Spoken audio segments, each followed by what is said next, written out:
हुजूर फरमाते हैं, एक शख्स मरने लगा तो अपने बच्चों से कहने लगा कि मैं जब मर जाऊं तो मुझे जला देना और फिर मेरे जले हुए वजूद को पीस देना, फिर मुझे हवा में उड़ा देना।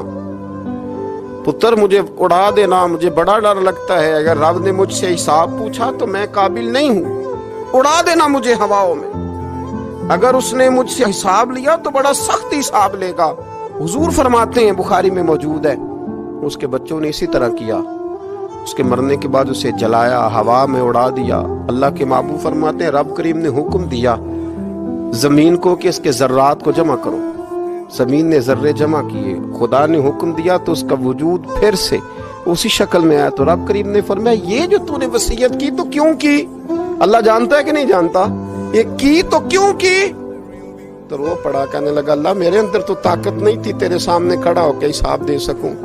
तुझे मनाने के लिए तेरे खौफ से डर गया, मैं डर गया।